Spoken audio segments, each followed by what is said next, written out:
Welcome to Critical Cosplay, where I show you how to turn yourself into crit role characters as easily as possible. Today we're covering Vaelus. This series was made possible by Mehron, who sent me the face paint to do this. Thanks Mehron. Today I'm using Creamblend makeup for the base. If you're using any other kind of base paint, you'll want to rejoin from part 2 of this video. I will be covering water-based paint in my next video. I recommend watching the video in full before attempting this yourself. Right, let's get started. For preparation, all I'm going to do is wash my face very thoroughly. If you're going to wear contact lenses, put them in now. For the base, I'm starting with the Pastel Purple Creamblend. I would ordinarily apply this directly to my face using the stick, but this is the very end of the product, hence my application here. I blend it out with a dry beauty blender, although a normal face paint sponge would work. This is just my preference. I'm going back and forth repeatedly to make sure that my application is even. This product won't dry until you set it, so it's really friendly for new face painters. Once my base is even, I'll take the darker purple Creamblend stick and contour. This is very low stakes, as they blend like butter with the pastel purple, so if I don't like how it looks or mess up the placement, it's really easy to fix by blending out or applying some more pastel purple over the top. You don't need to do the stage with another Creamblend stick if you only have the one.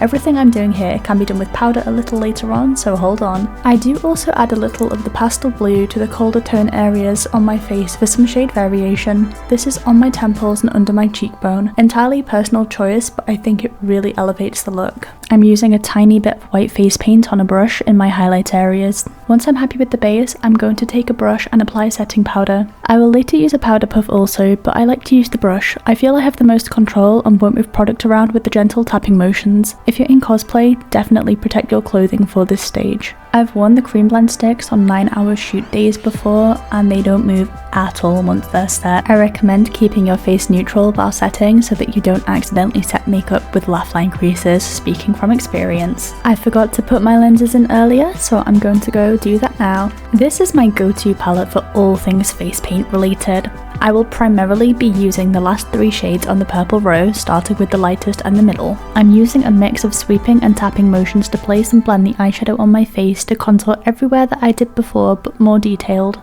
Remember, this product builds easily, so you can work slowly and carefully till you've built up confidence. I'm using the dark shades very sparingly. In review, I could have been more dramatic with this, but you can take this however you want once you've got the base skills down. Because Vaelus doesn't have a fringe, I am needing to contour my forehead a lot more than I normally would. When contouring, I'm using the character reference, but also considering my own facial anatomy. As much as we may want to be, we're not elves, and I think it's key to make sure that you are happy with how your makeup turns out. For that, making minor modifications when necessary to fit your face better over references is the way to go. It's why I advocate so strongly for doing a full makeup or face paint test for any character before the intended wear date so that you can figure out what you did and what you didn't like. If you're newer to makeup, I recommend googling contour chart. You will be able to find the image with your face shape showing you where to contour. I'm using different size brushes to blend out my contour, so I have hard edges where I want them on my cheekbones and nose, and softer edges on my cheeks and under eyes. I'm still using those same shades when I go in to do my eyeshadow. I keep it simple and follow the reference as closely as I can. Half of her face is obscured by a veil, so I'm really trying to make the eye area more dramatic. Don't forget to add some contour to your neck as well. Anywhere that you paint, you should be adding a bit of dimension to. Onto the scarring. I'm going to plot first using eyeshadow before making harsher marks. I'm using gentle motions and a pretty stiff brush. Her eye with the vertical scar is an easy shape to replicate with a steady hand, but the magical scarring is more intricate.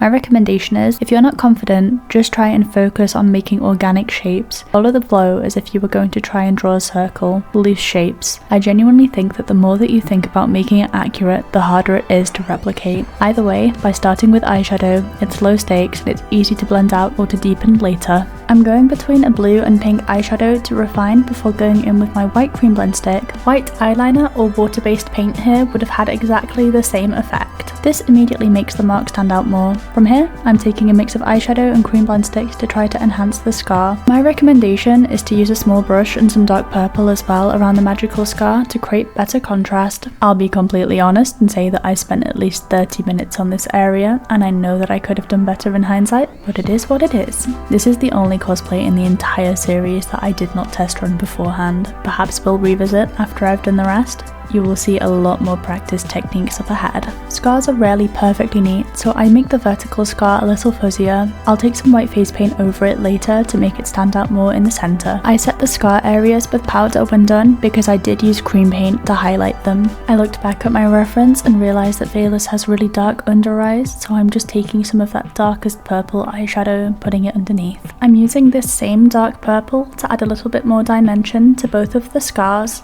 I try and match my eyeliner to the reference, keeping in mind my relatively hooded eyes. Definitely practice this if you don't do eyeliner regularly. My personal preference is to put a little bit of eyeliner in my inner corner too, so I go ahead and do that. I put some cool tone highlighter on my cheeks and nose, then some lip oil on my lips to break the face paint up in preparation for later. Vaelus only has half of her face showing, so it's optional whether you want to do this. I normally will paint areas even if they'll be covered in the event that I want to take off the cover and still feel snazzy. Putting on mascara, normally I'd wear fake eyelashes and tightline my waterline, but I chose not to on this occasion. I have an angled brush I'm using for my eyebrows. You'll get the best and quickest payoff with cream paint to cover them if you have dark eyebrows. White water-based face paint is your second best bet. I would not recommend white eyeliner or eyeshadow for this task. I'm making sure my brow hairs are completely covered and following the reference image for brow shape. Brow shape is actually a very identifying feature on any character, so give them the care that they deserve. A tip for white eyebrows on fair skin or light face paint is to contour the end of your brows. This will help them stand out way more. I'm lining my lips with some dark purple eyeshadow before going in with a universally flattering lipstick shade and topping with some gloss.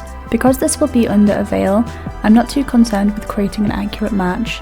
I'd recommend finding a closer lip match or picking up a universally flattering lipstick if this matters more to you. I did like how this turned out for me though. I forgot to put on one of my shirts at this point that has a really tight neckline and did end up getting face paint on it.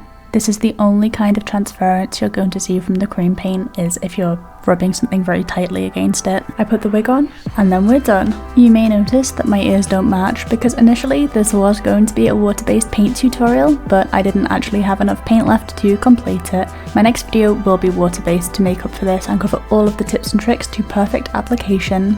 I don't have a veil for this character, so I'm just using some sparkly fabric from my Essex stash and bobby pinning it into my wig. If you have any questions, please feel free to comment them below and I will answer as quickly as possible. Stick around if you want to know how I turned a £10 Amazon wig from this to this.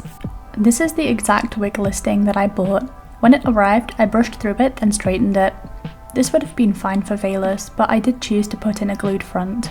I chopped the fringe strands out that were sewed in pointing directly downwards, then I used some UHU glue to turn them into wefts again, and then used a tiny bit of hot glue to reattach them to the wig. I cleaned up the hairline using cuticle cutters and scissors, then I went in with a little bit of face paint on that hairline just to enhance the parting. If you have access to a crimper, I recommend crimping and then using something like mane and tail on long wigs because it stops them from tangling. I did not do it on this wig, but it would have been better if I had. I'm using bobby pins and the ears to keep the hair where I want it when I'm wearing the wig. Thank you for watching. This is the first in a series of hopefully many tutorials, so please let me know who you want to see next.